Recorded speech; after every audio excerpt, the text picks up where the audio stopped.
Okay, fire away. All right, so we reach Parsha Terumah. Now, we are still, there we go. I hope to grow out of that eventually. We're still receiving commandments for this first set of tablets. And we'll continue to receive commandments for those first set of tablets until the middle of Kitisa, when Moses comes down from the mountain for the whole golden calf party, gets upset that he wasn't invited, and he breaks them. So Terumah goes through the process of describing in detail how the tabernacle is to be constructed, all the furnishings for the tabernacle, the utensils for the tabernacle, very, very much detail. In fact, so much detail that Moses goes on to say that you need to remember these details because this is how you're going to do it from this point on. So we will revisit that when we look at the tabernacle part when we get to Ezekiel. So let's talk to the boss, and we'll take a look at how we can apply these first 9 verses of Terumah to our lives. Everybody don't freak out, 9 verses, it's not that bad. I added a whole bunch of extra verses from other places, so. Father, we thank you for this opportunity to study your word, to learn more about you, to learn more about ourselves, what changes we need to make in order to be the best tabernacle that we can be. Father, we ask that you'll open our eyes, open our ears, and open our hearts so that we can see, hear, and understand what your word tells us. And we thank you for it all. In the name of Yahushua. Amen. All right, so Parsha Terumah. So in this Torah portion, we're going to look at the bringing of voluntary offerings so that the tabernacle, the Mishkan, can be constructed. Okay, so this is the first 9 verses of Shemot 25. So we're going to look at ourselves, our relationship with Elohim, and we're going to consider the question of what do I bring into the relationship? And on what terms do I build my relationship with Yahuwah my Elohim? So we're going to consider what we're bringing in order to build our tabernacle for Yahuwah our Elohim. Okay? So we start from the first Sidra of the Parsha, which is Shemot, Exodus 25 and 1 through 9, that says, "And Yahuwah spoke to Moses, saying," and we've talked about this particular verse a number of times, something we would just blast by, because, okay, well, Elohim's going to speak to Moses, saying.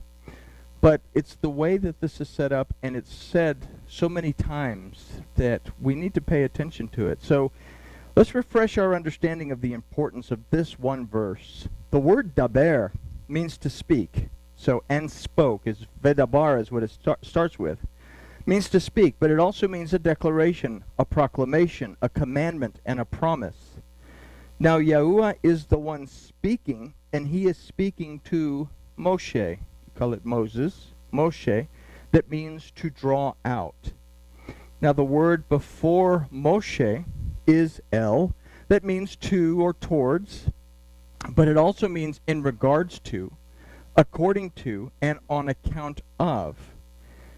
And then the verse ends with the word le'emor that illustrates saying something towards someone. The letter lamed as a prefix means to or towards, but as a letter, lamed also represents teaching, guidance, and as a word, as a Hebrew word, lamed means to teach, to instruct, to guide. So the word emor means to say, but it also refers to something that is spoken from the heart. So if we consider again the last letter of the Torah to be the lamed, the first letter of the Torah to be the beit, so we have a lamed in the last word, which is Yisrael, and the first word is Bereshit that has the beit. We put those two together, they spell leb, meaning heart. So the Torah is the heart of Yahuwah Elohim. Yahuwah speaks to us his declarations, proclamations, commandments, and promises from his Torah, we have the responsibility to draw from it and live in regards to and according to it. This is our responsibility in the relationship between the Adam and Yahuwah Elohim. So, yeah, when we look at this term Adam, it doesn't become a person, an individual, until the 4th chapter of Bereshit. Up until this point, it's Ha-Adam, the Adam. It's talking about all of us, men and women. This word means humankind. So, once we do this, we are in a position to bring what we have to offer to the relationship, as we're doing so based on the guidelines of the relationship. So within this verse, we understand that Yahuwah speaks to us through his word. We have the responsibility to grasp it and live according to it. And this is how we come into the relationship. Verse 2 says, "Speak to the children of Israel, that they may take for me an offering of every man whose heart makes him willing, you shall take my offering." So, before we look at the little explanation, Doohickey, every man whose heart makes him willing. Okay? The word for man in this verse is still ish. Okay? And we have this idea that ish, male, represents our physical ability to worship, our ability to pray, our ability to study, our ability to communicate with our Elohim. Okay? So, let's listen to that. That they take me an offering of every man whose heart makes him willing. We have to bring into the relationship a willingness to communicate with our Elohim. We have to bring into the relationship a willingness to study, to pray, to worship in that matter. So, without a lot of interpretation, we can clearly understand that we must bring to the relationship a desire to be in the relationship. They take from me an offering of every man whose heart makes him willing. Okay? What is my desire to be in a relationship? Does my desire only include a couple of hours a week when I'm either at Torah Tuesday or Erev Shabbat service or your churchgoer, when I'm at Sunday whatever? Is that the only time that I have a desire to have a relationship with my Elohim? And we go back to the question, do I believe that Yahuwah Elohim exists? And if I believe that Yahuwah Elohim exists within the name itself, Yahuwah, every aspect of every moment, do I believe that in every aspect of every moment, my Elohim is present with me? So, verse 3, "And this is the offering which you shall take of them, gold and silver and brass." Okay, so we don't have gold and silver and brass or any of these other things that we can bring here, and I don't know that Chester would appreciate us building a tabernacle this size out in the backyard because it would have to cover the pool. How can we apply the components of this tabernacle to our lives? What do we see within these components? And this is how we look at the Torah, if we call it an instruction book, for us to be able to get stuff out of it. Gold is a representation of the majesty and the esteem of Yahuwah Elohim. It's also a representation of his anointing. Okay? So we must be willing to not only recognize this, but if we consider ourselves to be the children of the king, if we say that we are Yisrael, then we are the prince and the princesses of Elohim, and as such we must act and behave according to the rules set forth in that household. Okay? What do we bring? We bring the right attitude, a royal attitude, to our lives. Okay? Now, if I am the father, or if I am the child of a king, then the king can provide for me whatever it is I need. So I cannot walk into my life in a defeatist mentality right off the bat. Okay? So we have to bring an understanding of who our Father is and who we represent as being a part of that household. Now, we bring forth silver. We must consider that what is involved. We must consider what is involved in our redemption, deliverance, and restoration. Silver is a representation or a type or a color that represents redemption, deliverance, restoration.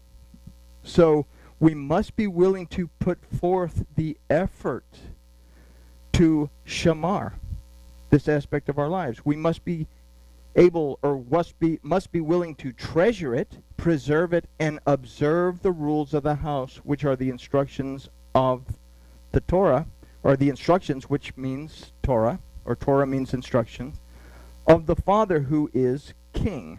Okay?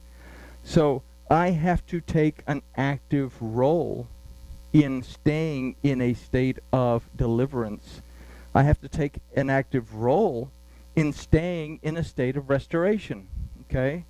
I can't just say, well, you know, I'm delivered and expect that everything will be okay and move on that way. I have to take an active role in the relationship. Following the rules is, you know, is part of any relationship. All relationships have boundaries. I stay within those boundaries. Okay? So in bringing forth the brass, we can consider that there is unpolished brass that represents judgment and polished brass that represents a redemption from that judgment. What do I bring forth as far as that goes? We bring into the relationship a desire to shema our condition, to perceive, discern, and understand when we are walking off course from the Father's instruction, when we are making tarnished brass, and when we make teshuvah, when we turn around, when we repent and walk back in the direction and get back on course with the Father, where we're actually making polished brass to correct our steps. And if we will take all of this into account, we can go to Philippians 2:12, and it'll make a little bit more sense. And this is actually the correct version. Okay, this is from an Aramaic version. So then, my beloved, even as you have always obeyed, not as in my presence only, and here's Paul saying, you know, you only behave yourself when I'm around. But is my behavior always the same way, whether I'm in the presence? I don't want to impress anybody. I don't care whether I impress anybody. I recognize that Elohim is present, so I maintain that thing. But not only in my presence, but now much more in my absence, move towards your own deliverance and reverence with trembling. Okay? Not work out, you know. I can't work out my deliverance, but I'm always moving towards it. I'm always moving in the direction of it. Do I need to be delivered more than once? Well, yeah, I do. Do I need to be redeemed more than once? Sure. Do I get angry? Well, if I get angry, I become a slave to my anger. I have to have someone, something. I have to have Elohim that by and through Yahusha pays the redemption price for me to leave my anger behind. I make a bad decision. I need to be delivered from that. I pray for deliverance. I'm delivered from that because I zip my mouth long enough to hear the instructions, and I follow the instructions, and I figure out how to fix it so that I am restored. And I'm in this restored state, all peachy keen and wonderful and lovely, so that I can go ahead and get angry and make bad decisions again, because that's how we roll. We're human beings. Okay? So I move towards deliverance with reverence and trembling. So it's our responsibility to follow the rules of the Father's house and no one else's. No one else can follow the rules for me. No one else can make the choices that I make. If I make a bad choice, it's on me. I can't point the finger at anybody else because it's nobody else's fault, right? So it is our responsibility to move towards our deliverance and no one else's.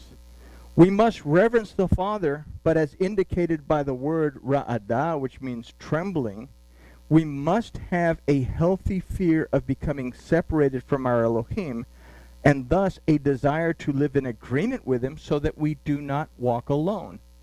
Do I have to be afraid of Elohim? No, I'm not afraid of Elohim. Should I fear becoming separated from my Elohim, where I'm actually walking alone. That is the fear, the healthy fear that I should have, to where I pay attention to the Torah. You know, last week we endured a 400-hour lesson on Mishpatim, and in that are the guidelines that we basically follow. Not that difficult to do. Yahusha narrowed it down to a whole whopping 2 commandments for us. Love Elohim, love your neighbor as yourself. Okay. So we go on to verse 4. And blue and purple and scarlet and fine linen and goat's hair. Gotta love that goat's hair. As long as you don't wear the goat's hair jacket with a linen shirt. But that's another story. Our relationship with Yahuwah is as much a mental process as it is a spiritual one. Blue represents for us our willingness to be mentally aware. Blue and violet. Now we often ask, do you believe that Yahuwah Elohim exists?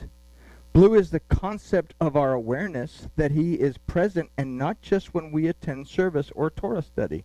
The word for blue is Techelet. Where do we find Techelet?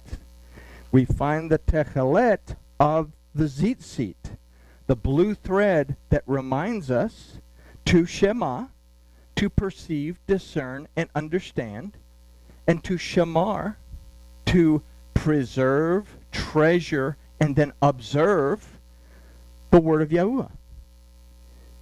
Being aware of Yahuwah is coupled with our being aware of who we are within his house. Purple is a color attributed to royalty. If we are truly aware of Yahuwah being our king and our father, then we must also become aware of our position within that house as the children, the princes and the princesses of the king. When we bring purple, we bring the right attitude, not only to our worship, but also to everything that we do and everyone that we meet.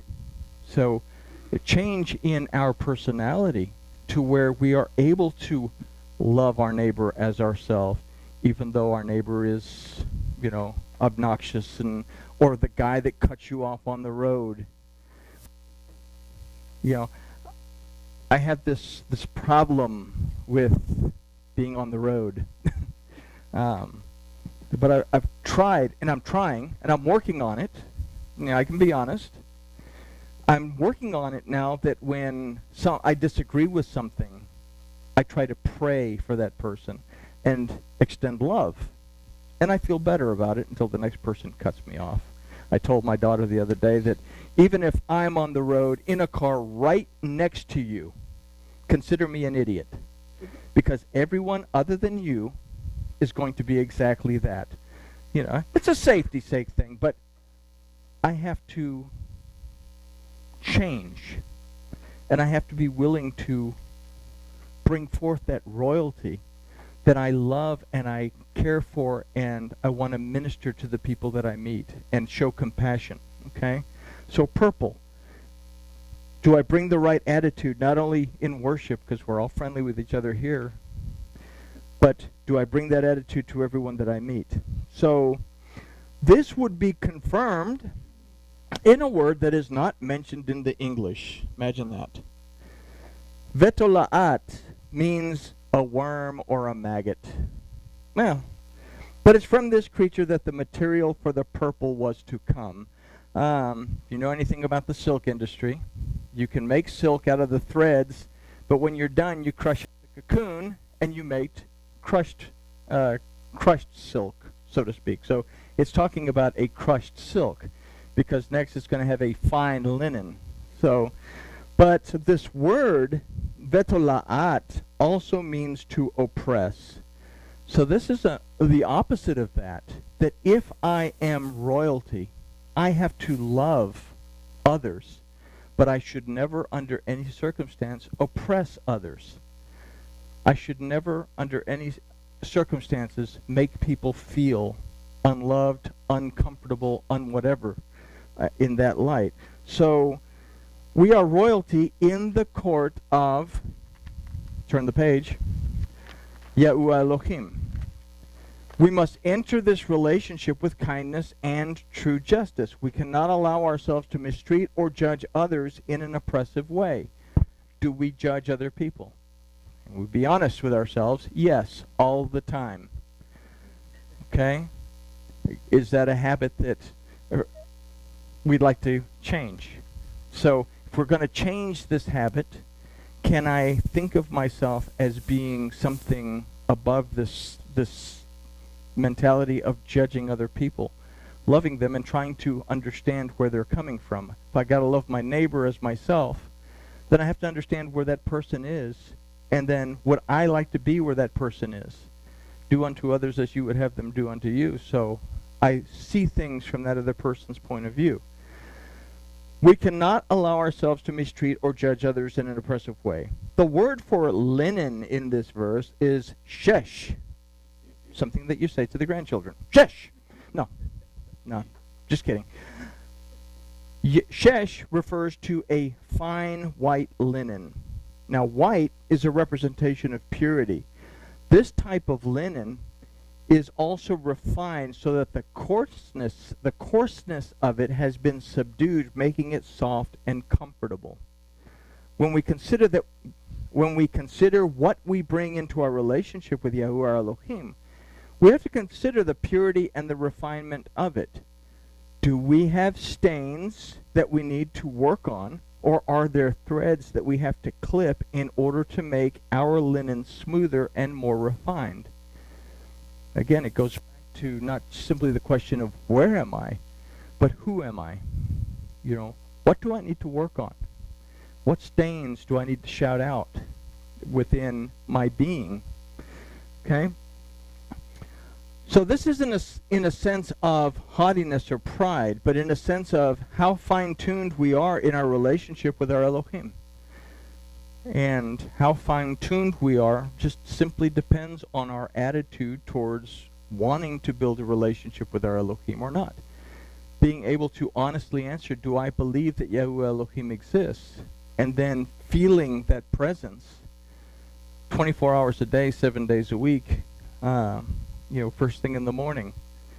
I had a really bad habit first thing in the morning. I grabbed the phone, I checked my emails because you have 1,000 emails overnight.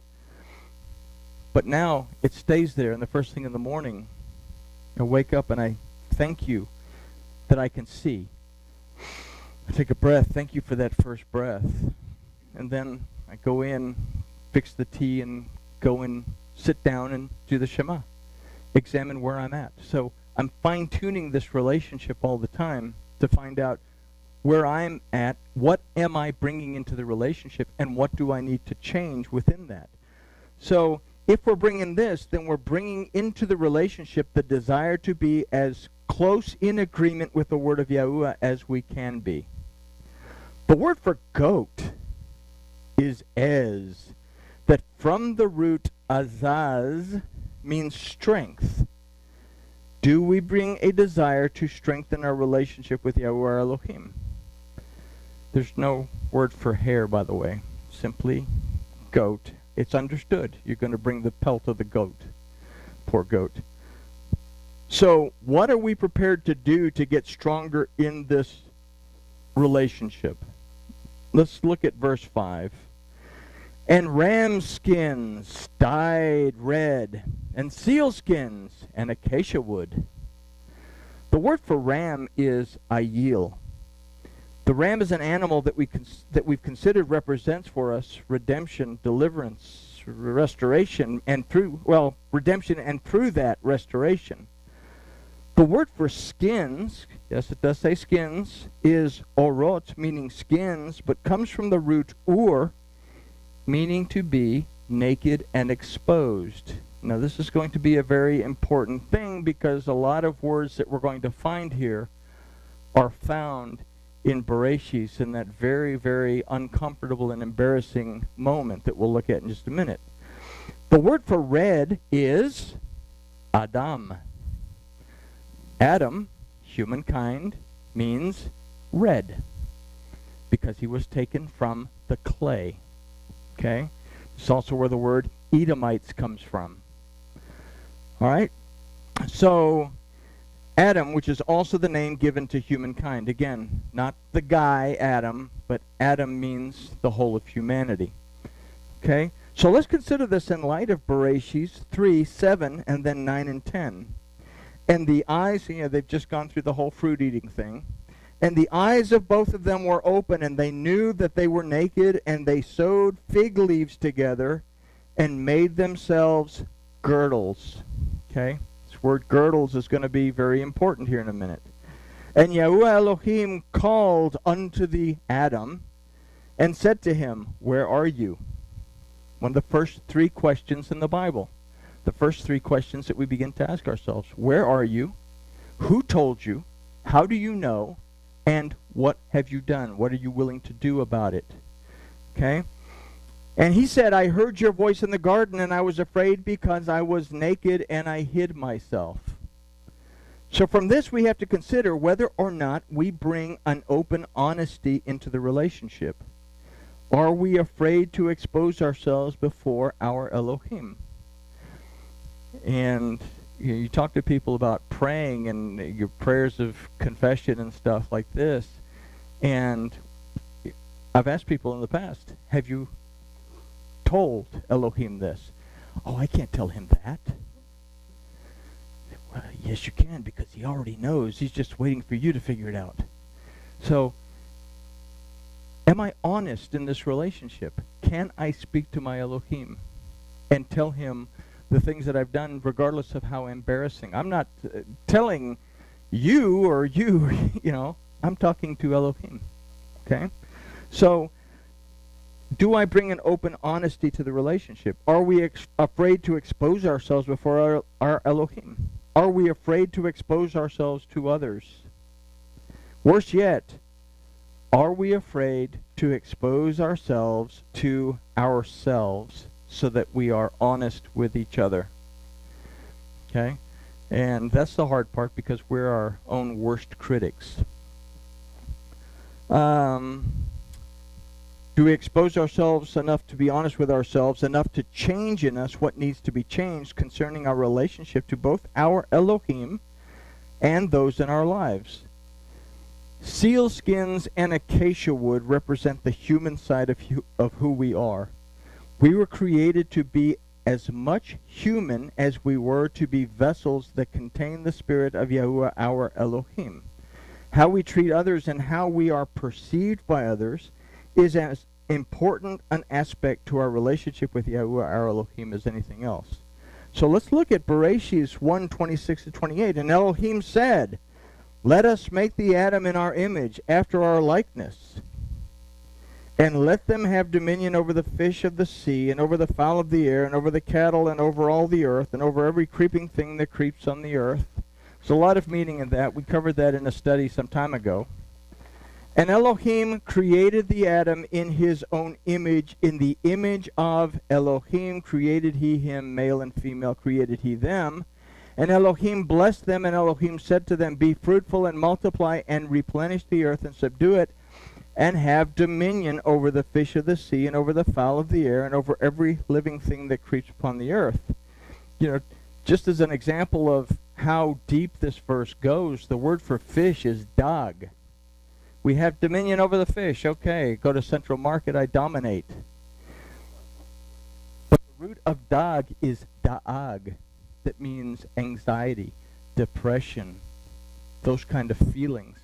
That I have to have dominion over my own mental state. I have the dominion over that if I choose to exercise it.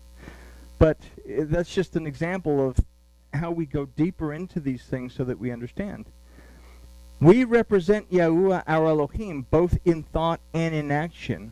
We must bring responsibility to care for the very creation that Elohim brought forth in our relationship with him. Are we building a tabernacle with our lives for our Elohim? That's a question to think about. Am I building a tabernacle for Yahuwah my Elohim? If I consider that, we consider the names of, and this is from Shemot chapter 31, the names of the two major craftsmen of the tabernacle and all the utensils. If I say I am building a tabernacle, I'm taking everything that I read in Shemot 25 and applying it to build my life and my relationship with my Elohim. The first of these craftsmen, the head honcho, the big guy, was Bezalel.